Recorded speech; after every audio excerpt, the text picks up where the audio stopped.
Again, good morning and welcome everybody. I'm Steve Nero, Senior Director of Business Development here at SAFEbuilt. We appreciate everybody taking the time out of their busy schedules to join us. At SAFEbuilt, we partner with municipalities across the country, providing community development services in a variety of capacities. In speaking with local community leaders across the country, we continue to hear similar challenges and frustrations. So we decided to start this discussion series that brings people together to share their experiences. There's no one-size-fits-all solution, but we hope to provide opportunities to learn from others that will help your community. For today's panel, we've asked some of our clients to share their experience in responding to the rapid growth in their community. A couple quick housekeeping items before we kick this off. We're recording this and we'll send a link out to the recording at the end. We do have time for questions, so please submit them throughout the presentation in the chat box or simply by submitting a question. Amanda from our marketing team will be keeping a close eye on those. So with that, I'll turn it over to David Cresson, our facilitator, to get things started. Thank you. Thank you, Steve. And we're glad to be here today, myself and the rest of the panel. I'm David Cressman. I have over 30 years experience as a town administrator or town manager in communities ranging in size from 7,000 or so up to almost 150,000 population. So therefore, as part of those communities, I've myself experienced the challenges of a growing community. Joining us today, we have representatives from some other communities that are also facing the challenges of a growing community. I'd first like to introduce Ken Anderson, the building official from Salt Lake City, and let him tell you a little bit about himself. Thank you, Dave. Ken Anderson, building official, Salt Lake City. Been with this city for 15 years.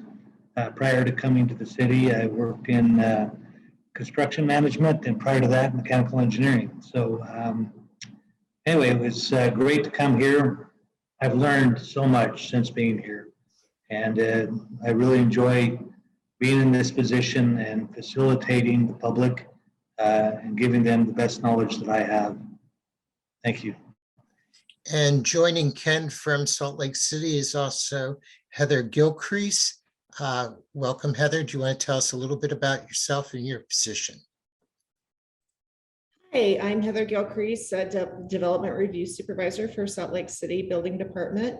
I've been with the Salt Lake City Building Permits Office for 21 years. I started as a little baby. They found me out in the hall, back in, and I've been doing building permits most of my life. I'm in charge of permit processing as well as our technology for permit processing. And I really enjoy what I do, and thank you for the opportunity to speak today. From Bozeman, Montana, we have Marty Matson, the Director of Community Development. Welcome, Marty. Do you want to tell us briefly about yourself? Yeah, great. Thanks, David. Marty Matson. I have been in Bozeman for about 5 years. I spent a number of years working in Wyoming and Arizona before moving out to the Washington, D.C. metro area, and then got the opportunity to come back west and jumped on it, and have been riding the growth wave here in Bozeman ever since, and it just keeps getting faster and faster. So we're hanging on and trying to do the best we can here in Bozeman. So. And our final panelist is from Arlington, Washington, Mark Hayes, the Director of Community Development. Welcome, Mark. And you want to tell us briefly about yourself? Certainly. Thank you, David. So I've been with the city for approximately 39 years. I've worked through Public Works Department, the airport, civil engineering. Used to do civil engineering plan reviews, and now as the Community and Economic Development Director for Arlington. I've seen a lot of growth and a lot of downturn in this community over the years, and this is definitely the busiest that I've ever seen this region in a whole has been. So it's very exciting times, a lot of different things going on right now. So I definitely hear what Heather's saying about being found in the hallway. in working at one jurisdiction for your lifetime, but it's been a great job, been a great employer. So I really appreciate the city. All right. Well, focusing on growth, since all three communities have experienced a lot of growth, in Arlington, Mark, you've seen a growth of almost 23% since 2010. And looking at some recent information, I'm seeing this growth is continuing into 2021. So how are you dealing with that growth? How is that impacting you in terms of your staffing? Staffing, we run a very lean staff. We're up to 10 individuals in our office, and we handle land use planning, building, civil engineering, and code enforcement through this department with those 10 individuals. So we're a very busy group. We're a very well orchestrated group, and we do have an expedited permitting process that we are very proud of. As for the growth, growth over the last 5 years has been very much split between residential growth and manufacturing industrial growth. We got state recognition 2 years ago to be a manufacturing industrial center, and things have not slowed down ever since that designation occurred. And so trying to match and keep a balance between employment numbers and residential units in order to meet that balance is really what we're trying to do, and just trying to keep ahead of that as population continues to come into the region. Moving on to Salt Lake City, you're experiencing a lot of growth also since 2010, about almost 8% growth in your population. How is that impacting your staffing and operations? Well, like Mark, we have a very lean group based on our volumes that we deal with on a daily basis. 7.75% seems extremely low for what we feel in the office. And maybe it's because we haven't been able to really staff up to accommodate the increase, but we feel very busy. Our growth has been incredible as far as the types of construction we're doing. We've got so many commercial tilt panel buildings going up on our west side. We have an unbelievable number of multifamily apartment buildings that are going up. It just seems like it never is going to end. Talk to local contractors, and they are booked through the next 2 years. So I don't know what this COVID thing did to our group or to our city, but it seems like everybody's flocking here for some reason. Heather, do you want to touch on that a little bit? Within the last fiscal year, we increased our valuation by $1 billion, which is very interesting because the previous fiscal year was $1.2 billion. And this year we're looking at over $2 billion in valuation brought into our jurisdiction. The new tilt-up buildings, as Ken said, have been like a new thing that we've been seeing through our jurisdiction that previous to 5 years ago, we didn't see. Most of our business is commercial plan review, and townhomes and large apartment buildings have been going up all over the city in unprecedented growth. One of the things that I noticed about Salt Lake City, maybe Heather, you can speak about it, is there appears to be also a growth in high-rise proposals. I think you're seeing a proposal now of over 30 stories, and one of the largest, if not the largest high-rise to be built in Salt Lake City. How is that impacting your staff and your performance? We love a challenge here in Salt Lake City. And our plans examiners, I think, fought over that project, to tell you the truth. We live for a challenge, and I wouldn't say that it really impacted our staffing, We do have some excellent outsourcing firms that do help, with structural plan review on projects of that level. Our plans examiners also will group together, work. Part of them will take the architectural, part of them will take the fire, part of them will take the, plumbing, electrical, mechanical. They'll work as a team to get that project out the door. We do also have some requirements on turnaround times. And we've been fairly successful in maintaining a 14 business day turnaround time on residential projects and a 30-day turnaround time on all commercial projects. Very good. Moving along, Marty, what have you seen in terms of growth impacting the work in your department?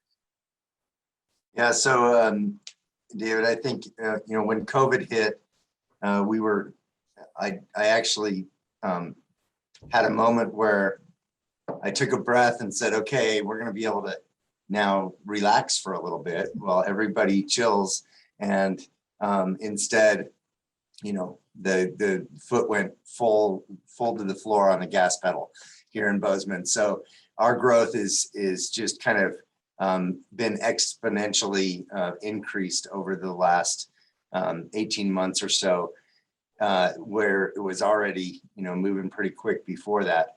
On top of that, our Bozeman has fostered a fairly, I'll say a really high standard for design and a really in-depth and thorough plan review on both the planning side and on the building permit side of things. And so unlike Mark and what Ken was talking about, we have a fairly big staff for our size of city. We have 33 people that work for community development, and our review times are nowhere near what Heather mentioned as far as 14 days for commercial or 30 for resident. We struggle to get things through our process, and the city is very risk adverse, and all of that contributes to a longer timeline, a more staff intensive process, and those types of things. And so what we're concentrating on for the next year or so is software and third-party help. And so we're realizing that we cannot staff our way out of some of our situations. The cost of living here, it's extremely challenging to recruit for staff. And so we rely on our third-party vendors to help us do plan review. And we actually employ a remote planner that's doing site plan review out of Durango, Colorado. So we've tried to, kind of work with the systems that we have. And we are as of 8 o'clock this morning, we went live with Evolve Project Docs software, which is gonna, I'm sure it'll break this afternoon, but so far, we got a couple hours on us, and we're trying to work on some of those kind of things. But as far as staffing goes, it has been extremely challenging, and especially on the plan review and the building inspection side of things, getting it qualified as our projects become, as you talked about in Salt Lake City, our projects are becoming more intensive and more complicated. We're moving from, stick frame construction to steel, and 9 stories instead of our single story type things. And so for our community, we just have not had that capacity to be able to have those inspectors and have those plan reviewers. And so the third party services have been extremely important. And in fact, we had a building inspector that SAFEbuilt helped us find out of California that was the only thing that kept us running this summer.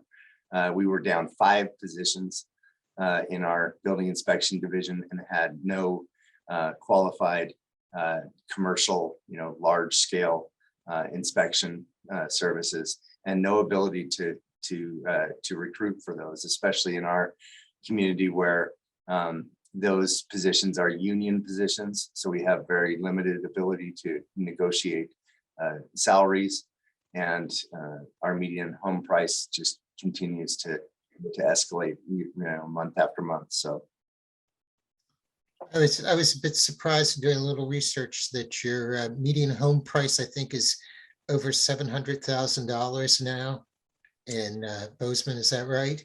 783,000 for a median home price. Wow. Right now, there's only about 12 houses on the market in city limits. So our supply is just, incredibly limited, which then, it exponentially, puts a magnifying glass on our processes and how to get things through our process quickly and cheaply and those types of things. So. Right. So Marty's indicated that in Bozeman, you have issues in terms of being able to recruit staff. Turning to Mark in Arlington, how have you found things in terms of being able to recruit staff in Arlington? It's almost impossible. Just trying to find qualified people in this market. Private industry has gobbled up people as fast as they are available.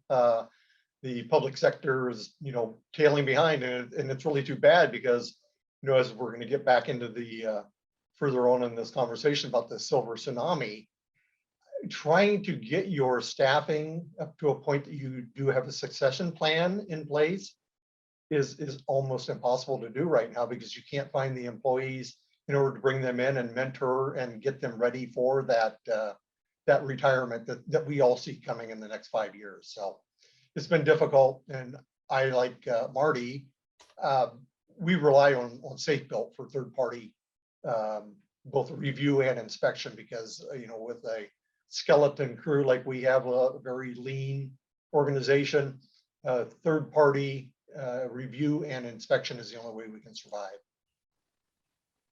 Turning to Ken in Salt Lake City, have you seen challenges also there in terms of recruitment? Yes, absolutely. We struggle.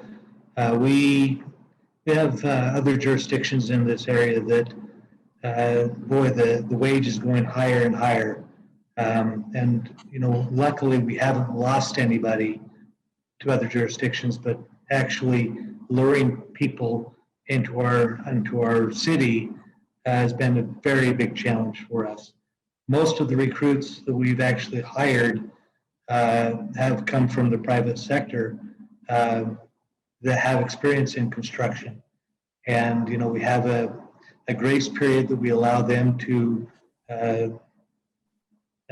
study for and pass their certifications. If they aren't capable of doing that, then we tend to move on. But luckily for us, we've been able to get good groups of people in here that have learned quick and are able to just pick it up and run with it. I might say that right now, we're at the luckiest point I think we've ever been since I've been with the city, as far as the group of people. We're fully staffed in plan review, inspections, and civil enforcement, which is what I am over, and fully staffed, and we have a good group of people. And luckily, jumping ahead a little bit, this great tsunami, most of the recruits, the people we've got coming in, are younger, which is very good for us. That's good to hear. Mark, has your city been impacted by the silver tsunami, or? Not so much yet, but I see this coming in the next 5 years. There's a lot of key individuals who will be retiring out, and it's very concerning not to have people in place to backfill those positions currently. So I'm really envious of Ken and his organization that they've been able to do exactly what we're trying to achieve. So hopefully we see a turn in that over the next few years in order to infill positions moving forward. All right. Moving on, let's talk a little bit about the budgeting challenges. I think let's turn to Marty in Bozeman. Are you facing any budgeting challenges there or not? You know, David, we have a really interesting situation here in Montana that I haven't dealt with elsewhere in my career. First off, we have no ability to have sales tax, so all of our funding is reliant on property tax, 100%. There's no other tools that have been allowed by state legislature. So that's very challenging, especially for a community like ours that feels a big impact from the tourism and other industries that we don't have any way to capture that impact on our community. Then the flip side of that is on the building and the growth side of things, by state statute, we can only use funds generated from building permits for building inspection and building plan review. We cannot use them for anything else. So we have not raised building permit fees for about 10 years because we're only allowed to keep in reserve 1 year of operational funds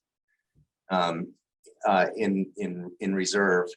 Once we bump up against that, it's unclear what we would have to do, refund people for building permits or something like that. But with the vacancies that we've had in our staffing and some other things, we have not been able to spend money out of our building permit fund in order to justify any kind of increase in our building funds. So from a growth perspective, we absolutely have no way to fund all of the impacts of the growth on our streets and on our parks and on our city and our services. At the same time, we don't have the ability to utilize the growth that's happening in the building industry to help fund some of those things. So it's a really interesting situation we find ourselves in. Right. Seems like a challenge there. I've worked in a state where the property tax is the main source of revenue, and there wasn't sales or income tax, but you always had the building permit fees to turn to. And while generally the theory has been that you should not be spending more or collecting in more really of revenue than what you're spending, very few people ever audited that issue, and you had some flexibility that way. Turning to Mark, do you have budget challenges in Arlington, Washington? There's always budget challenges. Just trying to look ahead and see what type of incomes are coming in, what kind of permitting fees are coming through, and balance that with the outgoing, especially if we're doing like third party. With SAFEbuilt, we've worked a deal with SAFEbuilt. We have kind of an unusual program where we have kind of split the review fees and the inspection fees into a percentage. So it's staggered, so we can control our costs going out or outgoing costs in a more efficient manner. And so that's been very helpful for us. But unlike what Marty's talking about with only relying on property tax, that would be a challenge. We at least have sales tax coming in and property tax also. So we have both revenue sources in order to operate. So that's very helpful. All right. And moving on to Salt Lake City. Ken, how are things there in terms of the budget? We've been lucky. Every year we're allocated X amount. We have different pots of money that we can use, one specifically for outsourcing. And I got to back up a little bit from conversation earlier. When we mentioned that our 14-day turnaround for residential, that's basically IRC projects. That's mandated by the state, and that's for first review. Actually, the state would like us to not even do a second review, redline the drawings, and issue the permit. It's quite a challenge. 30-day, that's a standard we've set on our own to have the first review completed. Now, with that said, what that requires of us in order to maintain that with the staff that we have is voluntary overtime. And this year has been a challenge, and this coming, our fiscal year goes June 31st or June 30th through July 1st. And so as we get closer to that, the end of the fiscal year, we tend to get very stingy and try to tighten our belts. But because we have a mandate for that residential review timeline, it becomes quite a struggle for us. Voluntary overtime, people get burned out very quickly.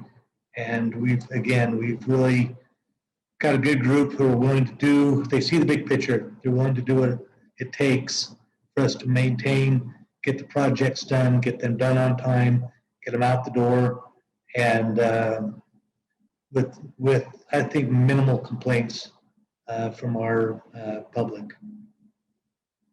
Okay. Just keeping focus on, keeping the constituents happy and things like that in terms of backlog.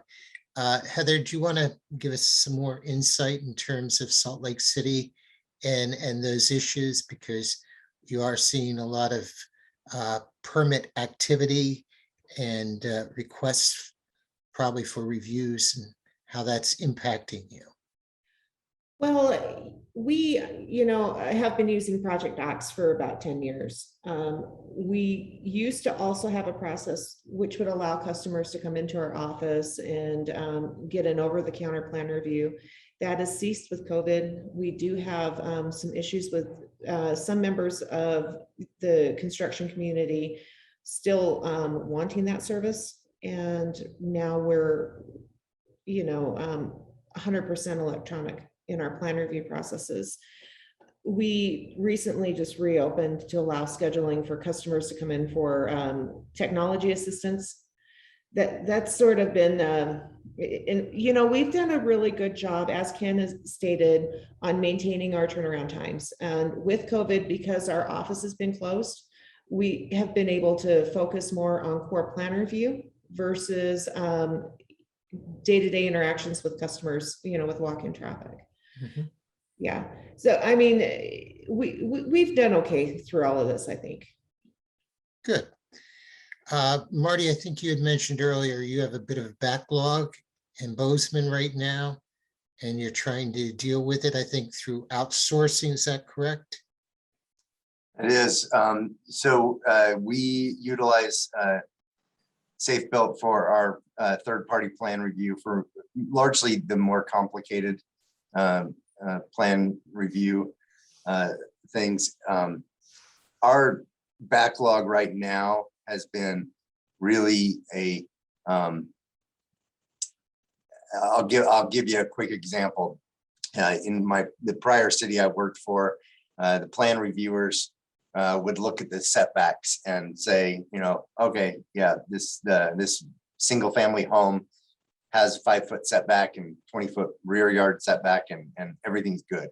Here, it gets sent to planning in the system, and planning has 10 days to look at those setbacks, and then they turn it over, and then it gets sent to engineering, and engineering looks at the driveway apron and those types of things. And so it's really a matter of getting into some of our systems where, when we were a small town, we had the luxury of people passing paper around and saying, all right, everyone look at this, make sure they're okay with it. Now we really got to consolidate some of that, train our plan reviewers, when a single family home comes in, to look at the zoning setbacks and to look at the driveway apron and make sure everything's good and get it out the door. And so it's some of those systematic changes that we're struggling with doing right now. And I think we have some opportunity. We talked a little bit about retirements.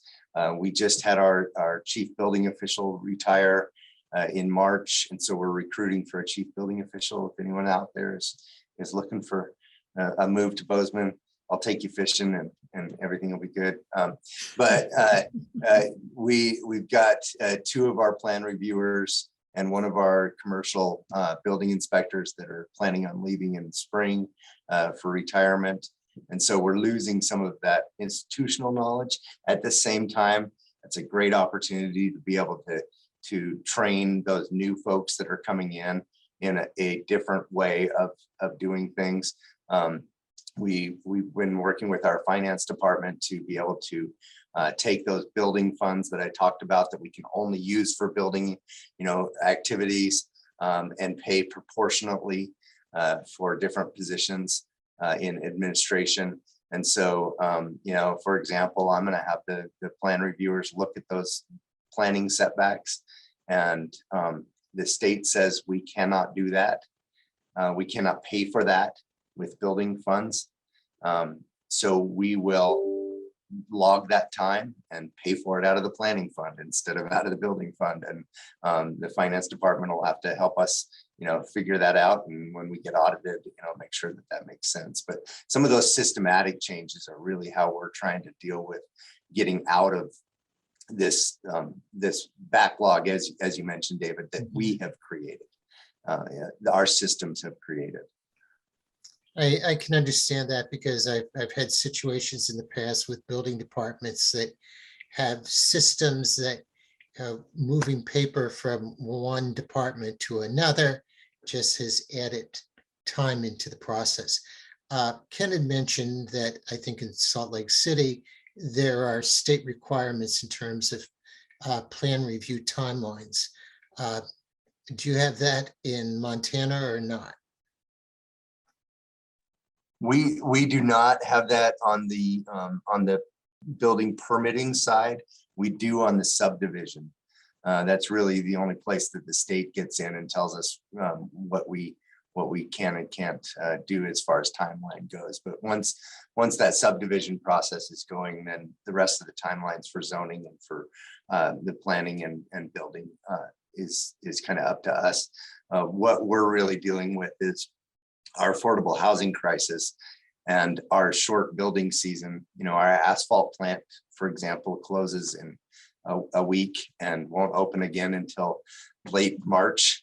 And so we've got some parameters to deal with as far as construction seasons that if we can't get a permit issued by X, then they're not building until the spring. And that's this many less units that are up and going. And with our affordable housing crisis that we're dealing with right now, it's really about supply and getting that supply out there. And so that's where we feel the pressure for time. Interesting. Moving on to Mark in Arlington. Do you have a backlog there in Arlington right now in terms of permits?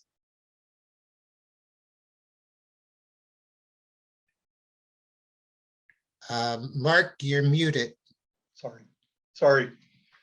We really don't have a backlog currently. We have a lot of projects moving through, but we do tend to expedite pretty rapidly, simply because we do everything concurrently. So we'll look at the land use, we'll look at the building, we'll look at the civil all at the same time. And that's the nice thing about having a department that's very small and manageable, is that we communicate very well with each other, and those processes are done in a concurrent manner. So we don't have any time lag that occurs that way. So it really pushes the projects forward in a timely manner. Good. All right. Well, some of you have mentioned already about your computer software systems and digital transformation. Let's go back and talk a little bit with Heather. Salt Lake City, I think uses, is it an open counter software? We use Open Counter, Project Docs, and Acela. Okay. And how does Acela work in terms of your system? Acela is our backbone and our permit processing software. The applicant will submit an application for a building permit through the Citizen Access Portal, which is part of Acela. Once that's received, there's a communication that occurs with Project Docs, and an invitation is automatically sent to the applicant to allow them upload with construction drawings. Once those construction drawings are received, we route them for a pre-screening review. And once the pre-screening review is approved, we charge a plan check fee. That plan check fee is paid through the Citizen Access Portal by the applicant. And once that plan check fee has been paid, then the project is routed out to maybe to up to 10 different agencies for review and approval concurrently.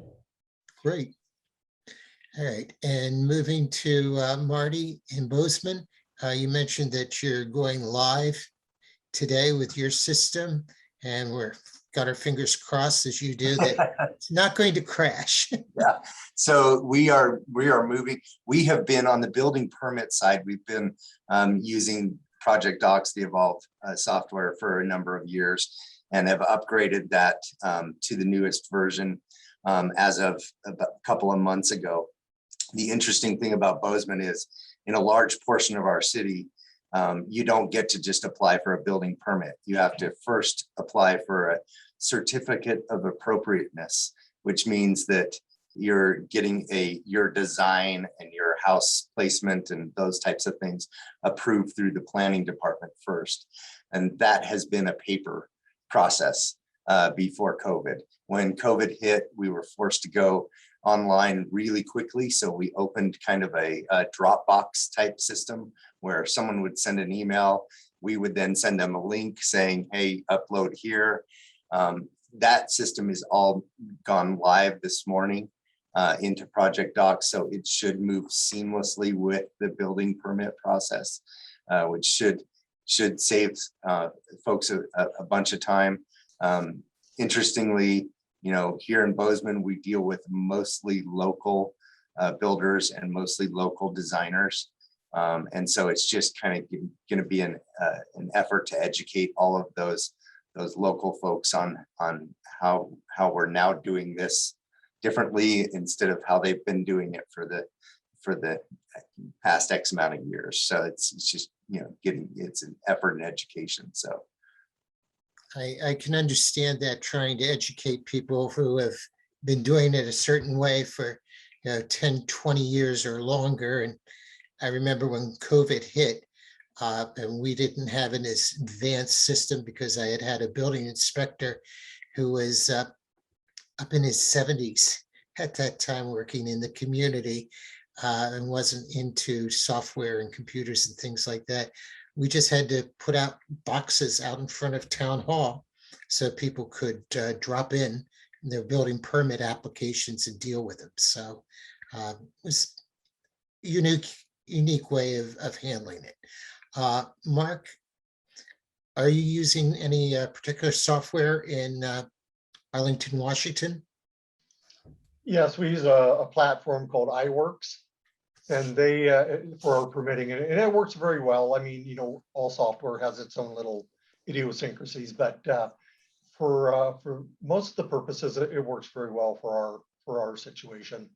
We are looking to incorporate Bluebeam next year for all of our civil and building review processes.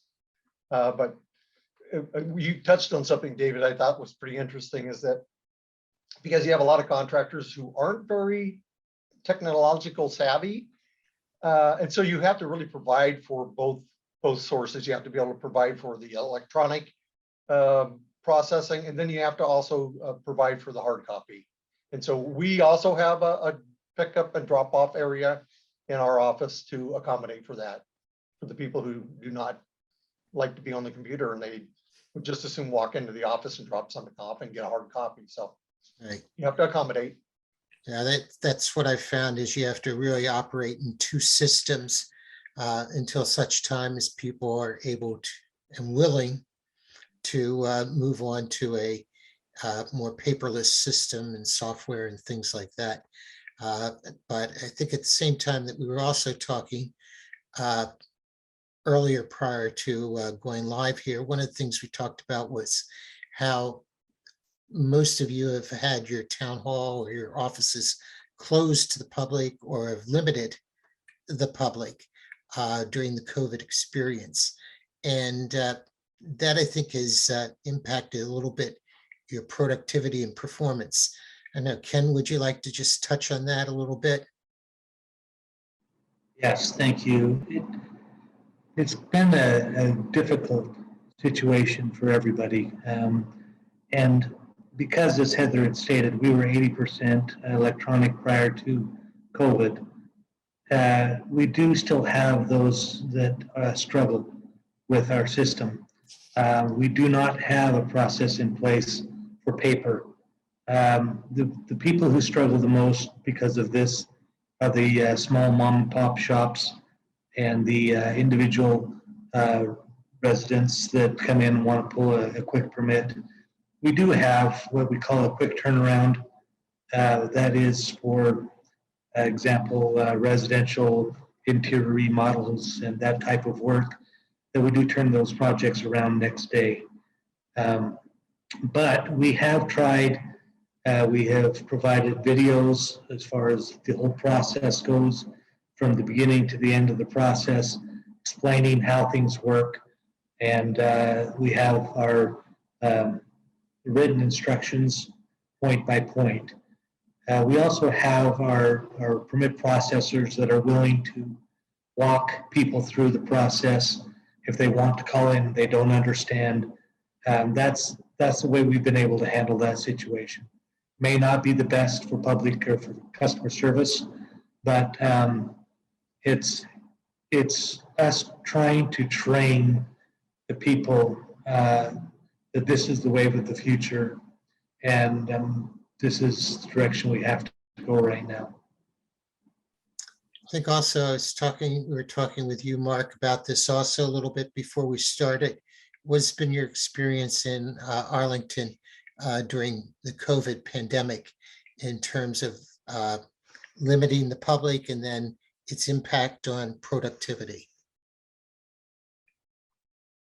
Yeah, so the CED department has not been out of the office. We've not been working remotely. We've been in our office throughout the whole pandemic. Other offices and departments within the city have been working remotely, and that's worked well for them simply because of the type of work that they do, like finance. But for us, it's been very important to be there for our customers, even if we have to be speaking to them through a glass panel. They just want to have that face-to-face. We do a program, it's a general information meeting. And so we meet with applicants every week. And so we either do that through Zoom or hybrid methods. And we answer all their questions for whatever, if they're doing feasibility on property. We'll go through all of that processing, what the entitlement processes are, what costs will be for them. And so it's really, we've just learned how to adapt to that, being able to use a hybrid model, and it's really worked very well, I think, throughout the whole last 2 years. So Great. Moving along, all of the communities we have here as our guests have experienced really, I contend, more high growth over the last decade. So I'm really not sure that they've had trouble attracting developers. In fact, development has found that. So instead of talking about attracting development, maybe we'll focus on maybe why you think development is being attracted to your community. And I know that a lot of us have all been surprised by what happened in COVID. I think a lot of us thought that the moment that COVID pandemic started and things were shut down, locked down, things like that, we were going to see a little bit of a decrease in activity. And instead, I know where I was working, we saw a real uptick in activity in the building department. And some of it was people being home and having time on their hands and wanting to get projects underway. But I think also what's really going on in the three communities that we're interviewing and having with us today, while you've probably had that impact from the pandemic, I think you've also had other things going on in your community. I'm going to start with Marty. I noticed that you've had a lot of immigration of population. And I was surprised it was some of it was from Montana, but some of it, and I wasn't totally surprised, was from California and the state of Washington. And do you want to just kind of give us some insight as to what's going on, and then how that might, is it the population movement, bringing in the developers, which is chicken or the egg? Yeah, David, I don't know how much insight I can give you. I can tell you it's been a little bit crazy. But I think what we're seeing, the impact is a lot of folks, especially during COVID, wanting to get out of their more dense areas and get to somewhere a little bit more rural, or perceived to be a little bit more rural. But I think also folks started to realize, or their companies or their employers started to realize that they really can work from anywhere if they're just looking at a screen. And we've got really good internet here, and really good mountains to look at out your window when you're not looking at your screen. And so I think a lot of people just decided, hey, I'd rather be sitting in my, out on my back patio there than where I'm at right now. And so we saw just a huge uptick in sight unseen purchases. I had realtors call me and asking for, hey, can you tell me who's pulling the next building permit here, because I want to buy the house before it's even, built. And people giving us routing numbers for their bank accounts for sight unseen purchases and those types of things. I personally had employees that were trying to buy houses here, and they would make an appointment to go and visit the house at noon during their lunch hour. And by the time noon rolled around, they had 8 offers on the house, and it was selling for more than listed price. So those types of things, I think, I don't think we're alone in that. I think we weren't prepared for it as much as some of the larger communities that maybe felt that had systems in place and those types of things. Like I mentioned, I think we really felt like, all right, we've been growing so fast, maybe this pandemic is going to give us a break, and exactly the opposite happened. So, and we're still in that. The prices that we're seeing for land right now, we're having projects not in the downtown district, but on the west side of town, selling for $1 million an acre, which is unheard of around here. Wow. So That is quite a lot for an acre. So, Mark, what have you experienced and feeling in the sense of migration coming into Arlington? A lot like Marty is. People are trying to move out of the urban areas. We're within 60 miles of the metro Seattle area, and people want to move out into an area that's more urban or a more rural in its culture. Of course, you're having that rub now because you have people who are existing here already, and you have this influx of people from an urban area who expect certain services and facilities and all of that. So it's an interesting interface that's occurring right now. It makes for some very very odd times to have to deal with your existing population and the incoming population that's occurring. But Same thing with the housing. There just isn't enough inventory. And so you have people who are trying to purchase single family homes here that just get priced out because they start a bidding war, and that home, ends up being 100,000 over what the asking price was to begin with at the beginning of the day. So, but we are seeing a big influx in multifamily. And one of our strategies to deal with that is most of our multifamily is all in mixed use development. And so there's two reasons for doing that. One is for us to be able to accommodate our influx of population through a denser development. And so what we actually did is we took all of our commercial properties and allowed for mixed use development to occur on those. So we do a 50% split of the property. So 50% is retail commercial on the street frontages. The remaining 50% is then high density residential at a density of 15 dwelling units per acre minimum. It's interesting, Mark. It kind of, verifies one of my thoughts always has been that if you zone it, they will come. And I think that's always what I've found is a way of achieving growth, is putting forth the zoning that encourages and allows it. And then you will see that kind of development occurring. Ken, in terms of growth in Salt Lake City, you're the largest community of our group. Do you see that coming from within Salt Lake City, or is it coming in from outside the metropolitan area? I think Hey, Ken, Amanda before has you a answer that- question. Yep, can I jump in real quick before you answer that question? Sure. We've got about 10 minutes left, so we'll kind of make this the last guided question. And then Ken, after Right. you answer that question, there is a question about what the staffing is like in your department in Salt Lake City. So if you want to take that, and then if there's any other questions that come in, we can wrap that up, because I want to make sure that we're conscious of everybody's time. So Sure. back to you. Thank you. We're seeing a lot of in-migration, and I don't know where it's coming from. I assume California. We have historically, Salt Lake City is a good place to bring business. Our wages are relatively low compared to other areas our size.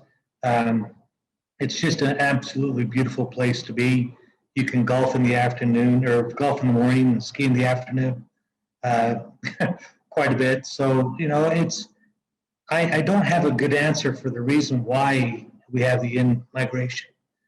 We do have an inland port, is what they're calling it. And it's, Salt Lake City is a hub to all different other areas in the West. And so this inland port is, I think, the future, pretty important to a lot of businesses moving in.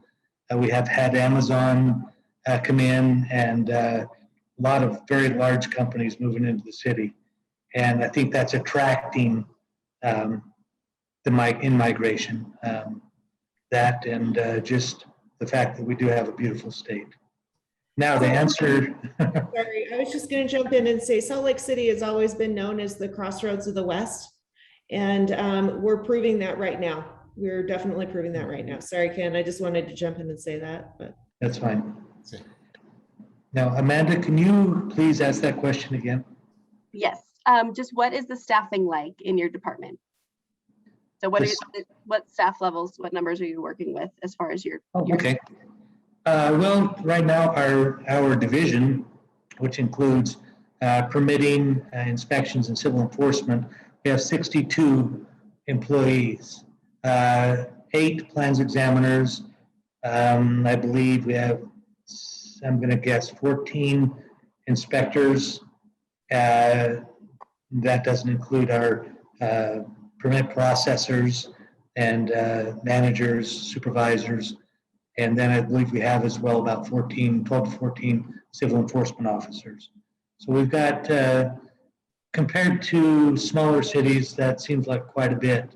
But based on the volume that we get through the city, it's very difficult in most cases to keep up right now. In the 15 years I've been here, starting as a plans examiner myself, I've never ever experienced this kind of growth. Interesting. Amanda, do we have any other questions or answers? You know, I Questions, should think say. I think the other question that came in was kind of addressed already a little bit in terms of kind of adapting to new systems, going from paper to electronic. So I think we are in a good spot to kind of put a pin in the conversation here. Steve, if you want to kind of close us out, I will drop a link in the chat box if there is anyone that wants more information just on SAFEbuilt and what we can provide. But Steve, take it away. Yeah, well, on behalf of everybody at SAFEbuilt, we just want to say thank you for joining us today. SAFEbuilt is one of the leading providers of community development services across the country. Our team of certified experts can help with communities of all sizes. So if you would like to connect with us, please let us know. We'd be excited to discuss and partner with your community. Thanks again, everybody. Have a great afternoon. Thank you. Thanks, everyone. Thank you.